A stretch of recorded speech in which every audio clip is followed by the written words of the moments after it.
Hi, everybody. Welcome to the first edition of Livable Planet put on by SF Indie Fest. Really appreciate all of you being here and checking out this wonderful documentary, Baato, by director Lucas.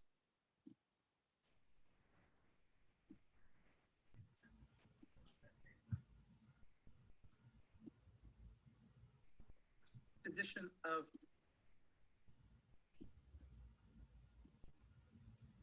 lost audio. It's a little bit of a Zoom issue. So can you guys hear me now? Oh, I always joke at the beginning of many Q&As, we never expected to be putting on a virtual film festival, but we saw so many great films, and so we just kind of, the show must go on. So thank you, everybody out there. We're going to do kind of take two for seeing this really great film, Baato. And I'd also like to thank the California Film Institute for co-presenting the film. We couldn't do it without other kind of arts and film nonprofits kind of helping spread the word. So we really appreciate CFI. So we're lucky enough to have one of the co-directors here, Lucas Millard, and the editor of the film, Eric Daniel Metzger. So welcome, Lucas and Eric. Thanks. And it goes without further ado that obviously co-director Kate Stryker can't be here, but was obviously very integral to the film. So you all have just kind of crafted a really beautiful and interesting film. So anybody out there in the audience, since we're kind of doing this live, if you have any questions, feel free to share it via the chat box. But maybe a good place to start is, Lucas, how did you kind of discover what was going on and that this was kind of a cinematic journey that you wanted to go on?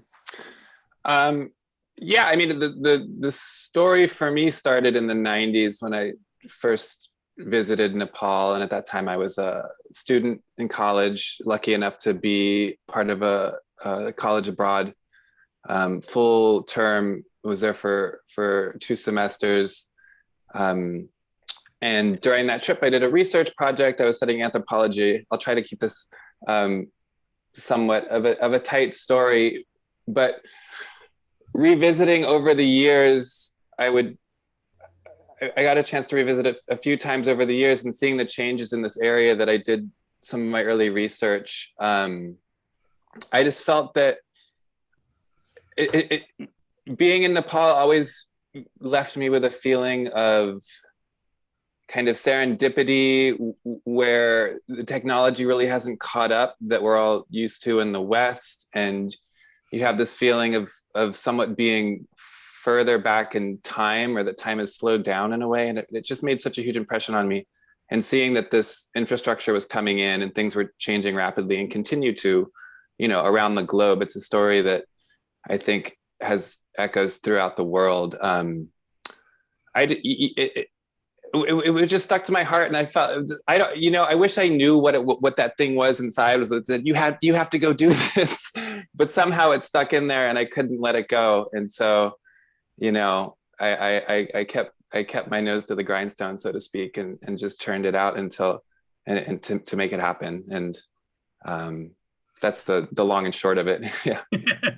Well, I think that's kind of a theme that runs through so many great documentaries, is that, it's an idea or story or place that, the filmmaker just can't let it go. And so it adds all these kind of layers of nuance, just based on the time that you spent there. You kind of allude to this idea of this place that's either time has passed by, or maybe it's in a different presence. And so, so many of us here in the West are used to cameras being everywhere and everybody's performing and things. And so, and I'm sure they've wound up in TikTok in Nepal by now, but like at the time, in wanting to follow people and film with them, were people reticent, or were they just kind of open to sharing their story? And did they have an agenda, or were they just kind of like, okay, we'll do what you want, Lucas and Kate? Yeah, I wish I had a short answer for that one. I think what it is that there was a genuineness that people were willing to come along. I think that, yes, it's true. The reality TV, for example, isn't hasn't, you know, broken through all the airwaves in Nepal, but every foreigner that they see come through has a camera with them. So they're obviously, I mean, it's hard to say they're not used to seeing out of towners Hmm. with photographic equipment. So I don't think that was new to them. Um, I mean, we we went with the approach wanting to capture as much of what was really going on there as possible without injecting too much of our own poking and prodding, so to speak. Like we weren't asking too many questions as we went. We explained to them, and this maybe draws from my anthropological background of, you know, the whole idea of participant observation. For what it's worth, you know, for all of its critique, that was somewhat of the approach that we took. Um, and we just let them know we want to join you along your journey. We found people that were, you know, traveling along the road, whether we were there or not, and you know, tried to charm them into letting us join along. And I don't know if it's a testament to the country or the culture or just the vibe of life over there, but nobody put up barriers to us. They all said yes. Sometimes they would say yes, and then we'd never see them again. You know, they say yes in their own ways sometimes, um, but nobody seemed to shy away too much. I mean, there's always outliers, of course, and you can't overgeneralize things, but overall, you know, we were very welcomed into the fold rather quickly. I mean, we were there for a total of 9 months, so we had a little bit of time on our side to create those relationships as we were filming. But we were always filming. I mean, we didn't ever go anywhere without our Oh, wow. gear. Yeah. Well, maybe there's a good place to bring Eric into the conversation. Is that, Eric is edited a lot of great documentaries over time, and how was the kind of approach with this film and its kind of more observational, kind of ethnographic lensing, I guess, different than others, and how did you all collaborate together to kind of help weave the story? Yeah. Oh, first of all, thanks for having me. Chris, you look very familiar. I was just trying to ponder if we've met in the past. I feel like we've met once or twice at least, with our similar names, Yeah. that definitely sticks out, Yeah. At the very least, we'll have to do it at some point in time in the future.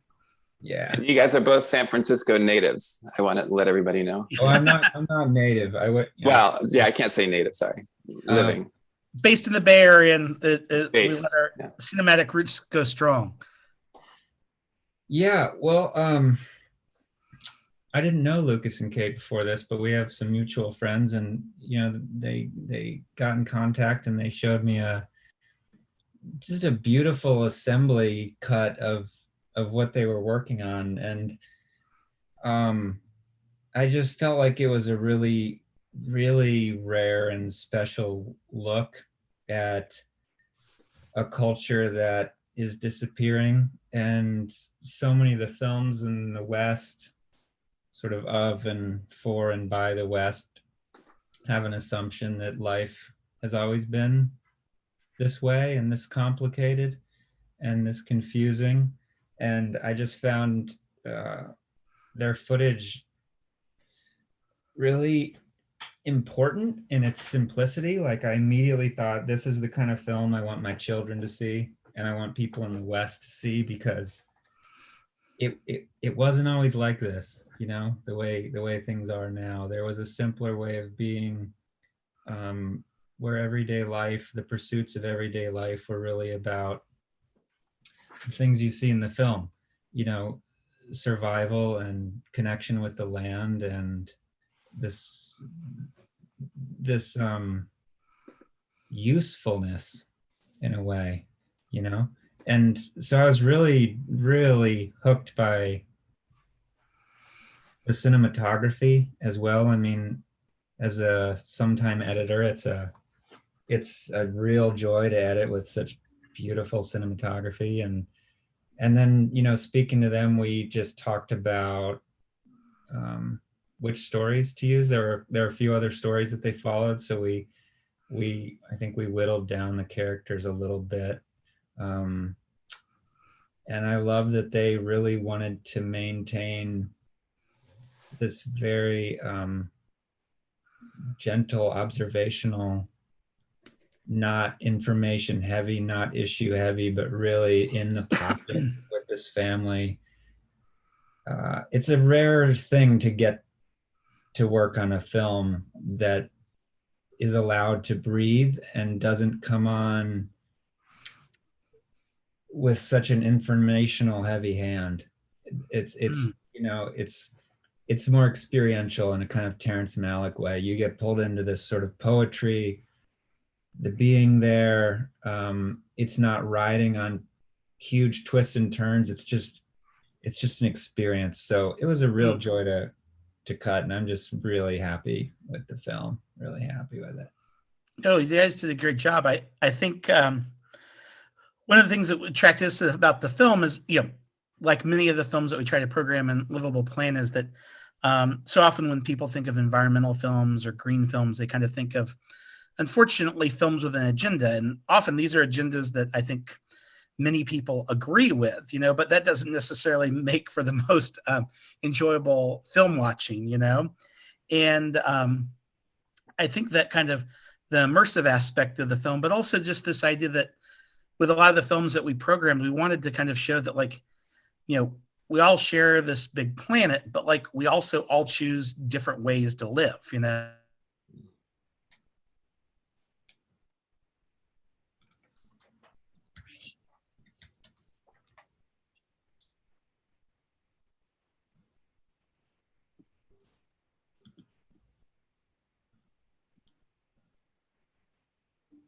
Can you hear me now?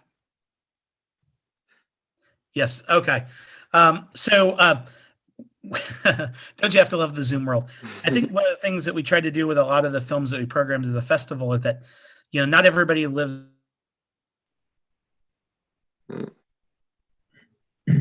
Maybe do you have like noise canceling on? Could be. Still lost you. Yeah, the audio's dropping. Are we back now? Yeah. Okay. Take 3. So with a lot of the films that we programmed as the festival, we wanted to kind of reflect that not everybody around the world lives in the same way, and that we all have choices and things that we can kind of learn from other people. And so one question I wonder, when we think about like the word environment or environmental, like the people that you met in Nepal, I mean, they have a connection which we might label as like connection to the land or connection to the environment, but like, do they see the separation, or like, do they think of, like, how do they think about the environment, I guess, would you say, Lucas? I don't know if I'd be able to even speak for them. I can speak about them a little bit in my impressions, but your impression, yeah. I think I don't know if they even see. I don't know if they even think about the difference between, well, that's something that I'm reflecting on this right now for the first time, so bear with me. But I think, there are, for example, when you travel, and people who have traveled experience this all the time, when you're traveling, especially in poorer countries that don't have stable governments, or countries that don't have huge natural resources, or economies that are bolstered on fossil fuels or whatever the global markets deem valuable, you see a lot of trash, right? You see a lot of trash in the street. There's plastic bags everywhere. There's not a lot of, you feel like hygiene is a little bit lower in the urban areas. And then when you travel into the rural areas, you still see that along the roadsides. You still see that same amount of trash. The air may get cleaner, and you may notice that. And the people that travel and can see the difference and how their actions affect the environment, I think become more cognizant of those effects. That, as any, I mean, it's kind of like a human thing, right? As we learn, we're like, oh yeah, maybe I shouldn't do that. But then there's kind of the social pressure or lack thereof, the kind of hive mind that says, oh, if he can do it, I can do it, or if they can do it, she's doing it, who says that I can't do it? And so that kind of builds, and that's maybe, part of the roots of some of these endemic problems that we're trying to tackle in the 21st century. And by the way, happy Earth Day, everybody. Thank you for doing this on Earth Day. And so, yeah, I think there is some degree of awareness, but I don't think what strikes me the most, and this is just coming from me, I don't pretend to even speak for the community. I can telegraph them into the world this way, but I can't really represent them in a true fashion. But from what I see, I feel like there is a harmonious kind of structure that they've dealt with just because of lack of, you only have what's around you, and everything you have around you is jungle. So they learn how to, fertilize from natural sources, or propagate their fields in a way that's sustainable for the area. The whole economy that you see in the film, and for those of you, I'm not sure if everybody's seen the film yet, since this is the first day of the festival, so some people may be watching this having not seen the film, but there's a lot of, basically the spine of the film is a family traveling with medicinal herbs, and so they go around their villages and collect these herbs as a means to make money. And how they sell them is they have to leave the village, because they have to go out to the cities where the money is and sell at the roadside markets there, and come back with their, paper rupees, rupia in Nepali. And so there's just kind of I think there is a general awareness that the balance is a little bit better in the villages, but there's also this competing yearning that they're doing everything in a way that's too hard. It causes too much suffering for them. Their muscles are always sore because they're always carrying things. It's a huge manual labor. They grow millet in their terraced fields there, predominantly because they're a little bit high elevation. The rice doesn't grow so well. So their main source of energy for themselves and sustenance is millet, and they make everything out of millet. They do grow a little bit of rice, but not. And actually, the rice that they grow there is delicious. They grow this red Himalayan rice there. That's just the best thing you'll ever eat, if you like rice. So yeah, I mean, I think it's a roundabout way of answering. I think there is a degree of awareness about these environmental issues, but they're not front of mind for most people. What's front of mind for most people is just, how do I provide for my family when there's not, when there's not a whole lot of upward mobility or opportunity. And so the road, to tie it back to the film, is this great beacon of hope. They're like, okay, now we don't have to walk everywhere. We might be able to send our kids more easily to schools. We'll have quicker access to healthcare. And there's all these things that, like, we can go out and we can get out in a way. We can get out easy.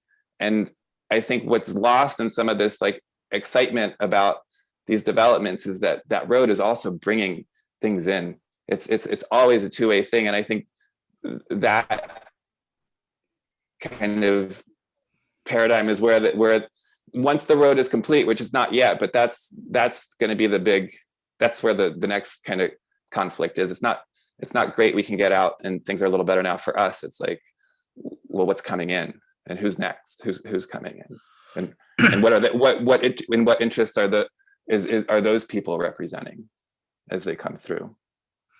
Yeah, and as we can see, there's obviously trade-offs with all this connection in different ways. So I have maybe one or two more questions. And the one question for Eric is about how many hours of footage did you kind of, work through, and, like, what did you kind of see as the kind of core theme as you were going to helping Lucas and Kate weave together the story? Oh, and Yarmut.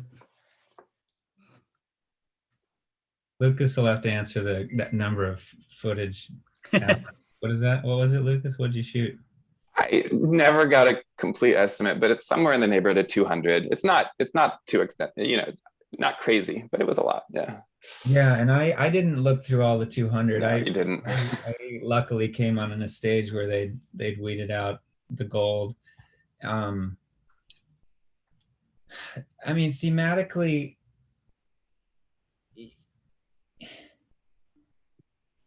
I mentioned themes earlier, but as I reflect, I don't think we were having literal thematic discussions so much as we were having flow discussions. Um, and of course, anytime you have a multiple character film, you're dealing with uh, just basic story structure challenges of trying to get them all in a level playing field in terms of interest and conflict and all of that.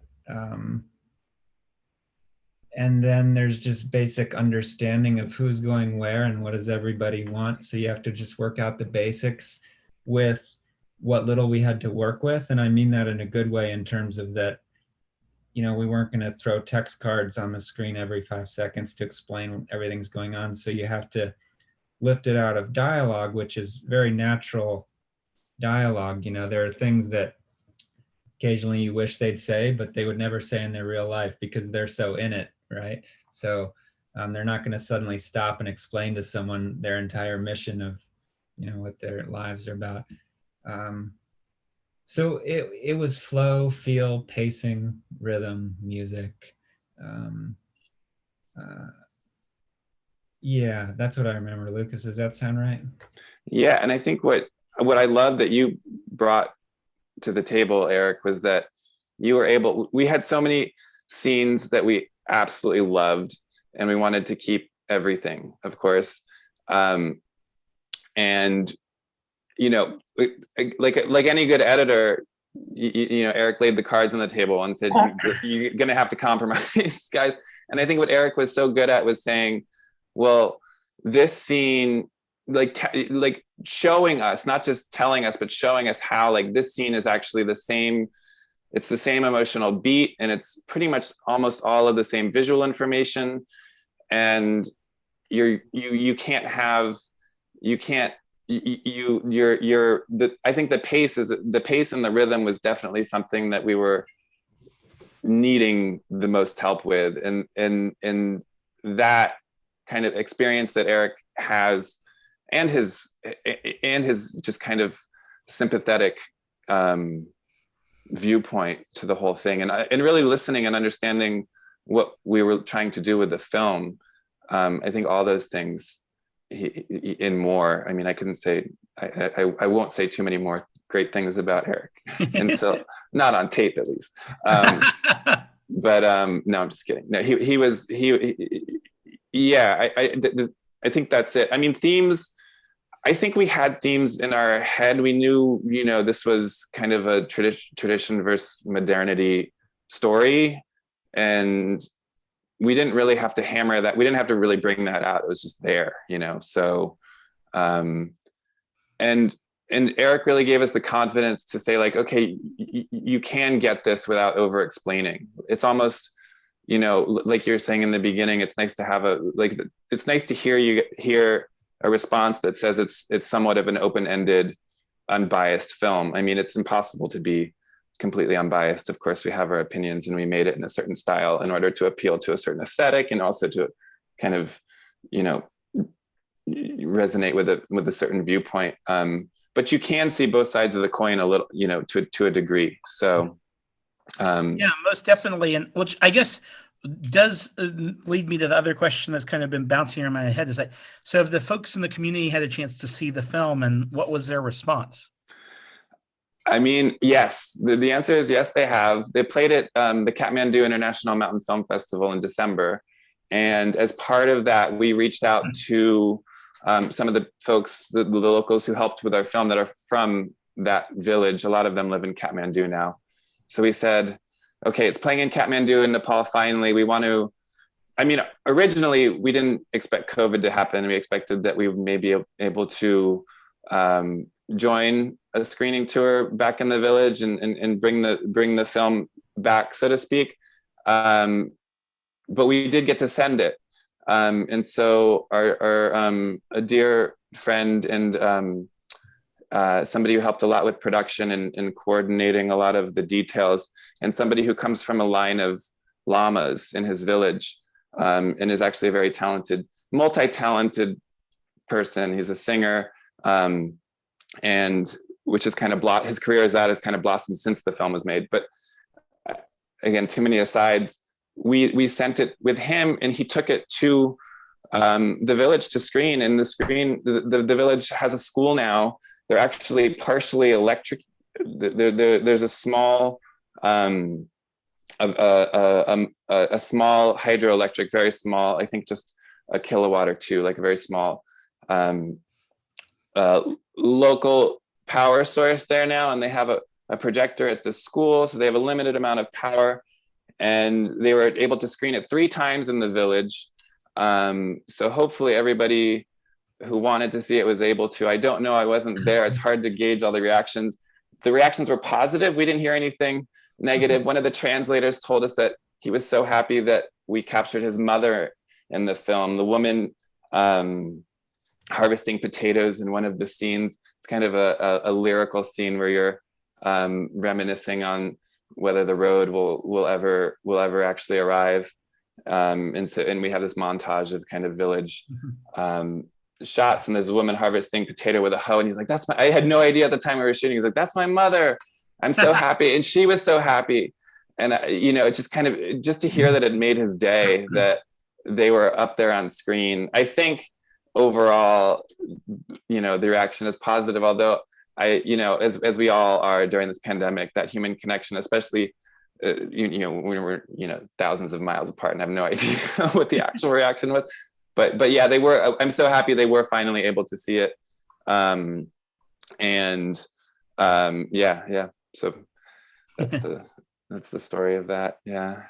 Well, cool. Well, thanks again for sharing your wonderful film with us, and just really exciting to be able to kind of share it with the Bay Area. So, thanks again. And what's the best way for people to kind of continue to follow the film? Is there kind of Facebook page or Twitter handle or Instagram they should follow?